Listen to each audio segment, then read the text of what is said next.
We've got a filming assistant today. Say hi, Joey. Hey, you geeks!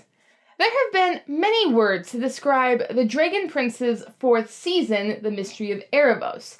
I'd go with underwhelming, but insightful is probably not on anyone's list. However, despite its childishness, it did present us with one interesting question. Spoilers through Season 4 of The Dragon Prince. Season 4 asks if the key of Aaravos is evil. Do it, Callum! It's the key of Aaravos. No good will come of it. A notion I frankly find lutefisk. I smell herring. The herring are flying south too? As in, it's a red herring. Well, I never met a philosophical question I wouldn't argue from both sides as best I could.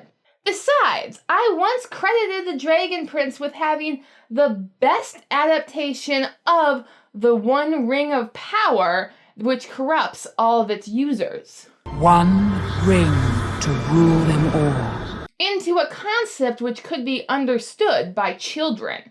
So, let's break it down as we've done before. An object is evil based on its nature, the intent of its user, and the circumstances surrounding its use. If any one of those three are evil, the object in that scenario is evil.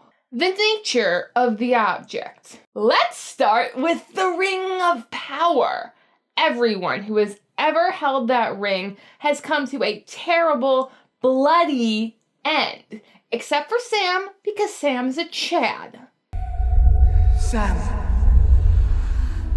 give me the ring.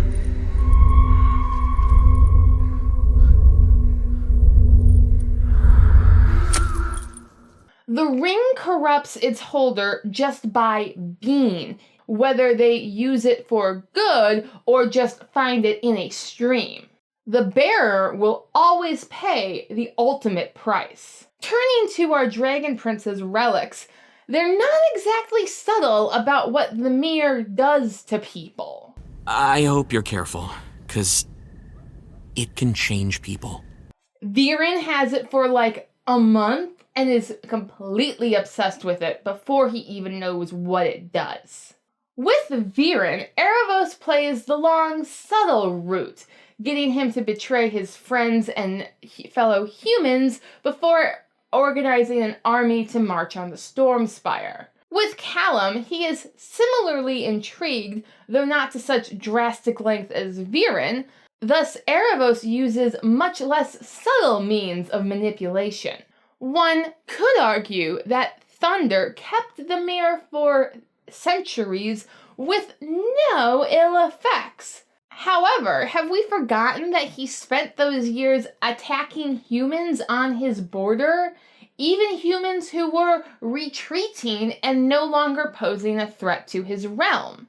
He killed 3 queens. Thus, the mirror has been at the scene of the hatching of many dastardly plots.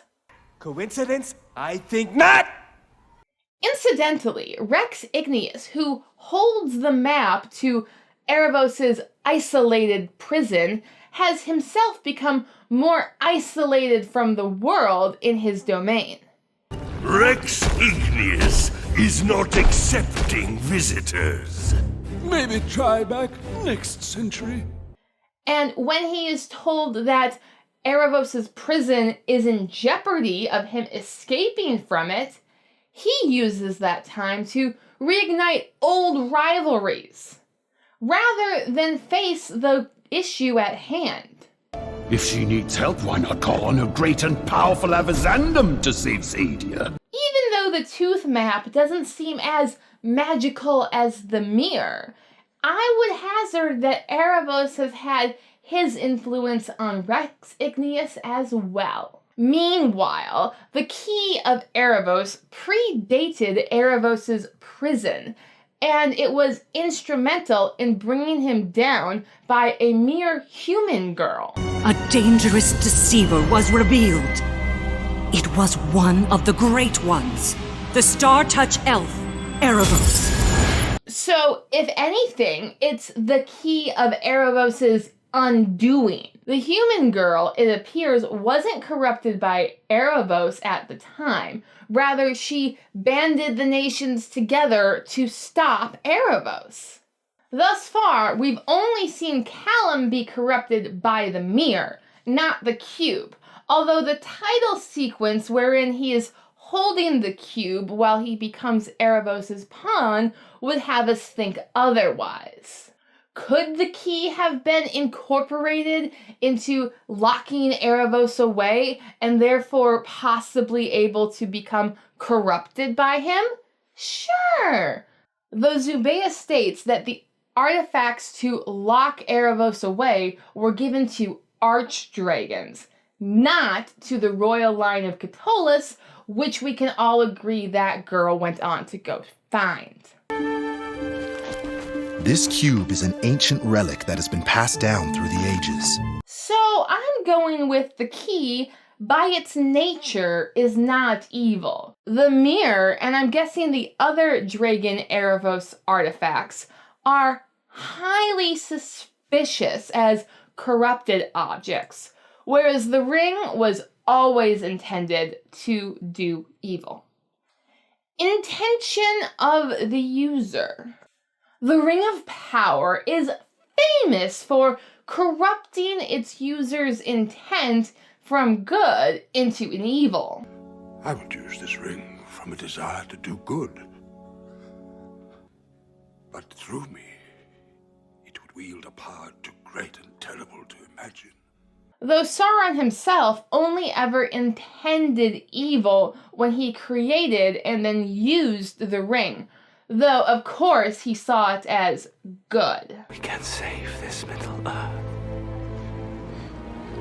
Save. Or rule. I see no difference. I don't think it's a stretch to say that Sauron's moral compass here has reversed its polarity. And who'd have thought that the Rings of Power would actually be useful in this situation?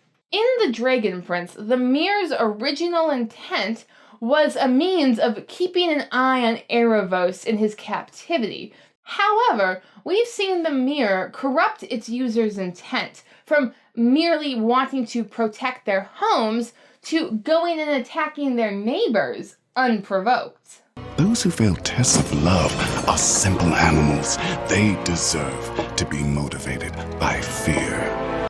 Thus, it's clear to me that the mirror's user cannot long intend to use it to contain evil. Rather, it will become quickly Aaravos' intent to use it as a conduit for evil. So the mirror, like the ring, either corrupts its user's intent or is a conduit for the evil intent already there.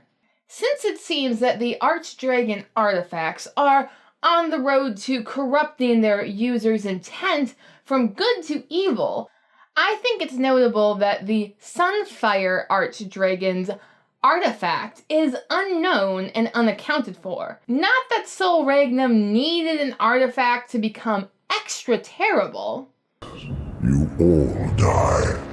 Or just the wretched evil human dies. Yet we see this corrupting of intent in the Sunfire Elf Mage Kareem. He starts with, I want to protect my culture from human influence, to, I am going to kill my sister, the rightful queen of my people. The only choice is to finish her chapter. Like Viren's actions in the second season, to a third party who does not know of Aaravos, this appears stark raving mad. But if we discover that he has an Archdragon artifact, then his corruption makes sense. Well, anyone knows a dragon's treasure is enchanted. Well, anyone from here. Lastly, the key. Callum has played with this allegedly nefarious key since childhood, and yet he is almost unbelievably unwavering in his pursuit of the good and helping his friends. Importantly, the key helps him unlock the Sky Arcanum and avoid using dark magic, which, as far as we know, is something Aaravos generally encourages.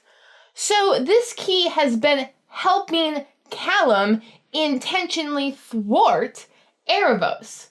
So I'm going with that's another indicator that this key is not evil. Circumstances of use. Back to the Ring of Power. If Sauron's Ring of Power wasn't inherently evil with the ability to corrupt the intent of the user, then sure, using it in a war to defeat the Dark Lord himself are circumstances that would probably justify its use. You cannot wield it. None of us can. Heck, even destroying it turns it into a weapon of mass destruction, and everyone pretty much agrees that that was morally justified. I'm open to debate on if that qualifies as use. Back to the Dragon Prince, the ideal circumstances to use the mirror are when the Watcher wants to make sure that Aaravos is still in prison. Ideally, this is what Avizandum used it for, and it is certainly what Callum used it for when he had credible evidence that the prison was in danger. The fallen star has returned. Though, even in these highly justified circumstances, Aaravos is still able to twist them to do evil and gloat over his enemies. So these are the champions you've gathered to try and stop me? If Avizandum used the mirror for the same purpose, then his use would also not be good. But still better than Viren's use of the mirror. He starts off great as he steals it from the Dragon King's lair after killing its rightful owner. He then keeps it a secret from others, except for when he uses it as a means of torture for poor Runan. You have found something worse than death. Intellectual curiosity is not a bad thing in and of itself, but Viren uses it in the worst possible circumstances imaginable, and it is all to uncover the secrets of this mirror. Up till now, we've only ever seen Aaravos' key as a non-threatening magical indicator, which Callum has used to identify the primal sources of magic around him. Though Callum did once use it in an unfortunate circumstance wherein he put a moon opal next to the cube which made it glow in the dark bridge of peril, thus putting him and all of his friends' lives at risk. Though it does not have a history of being surrounded by unfortunate circumstances, Zubeia tells us of the human girl unmasking Aaravos implicitly with this key, probably by detecting Star Touch elf magic amongst humans who probably did not have access to the Star Touch Arcanum. Thus, in practically every circumstance, the key's use has been justified. Now, in the future, could the show corrupt the key of Aaravos and thereby Callum to make him Aaravos' puppet? Sure. And the show has been unfortunately loosey-goosey with Aaravos' powers this past season.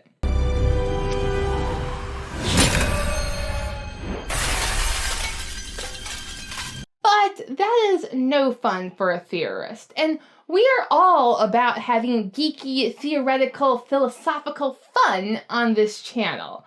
So please, leave a comment telling me if you think it's the key or the mirror, which is the ultimate tool of Aaravos and corrupting influence on the world of Xadia. And of course, like and subscribe if you want to see more. Thank you!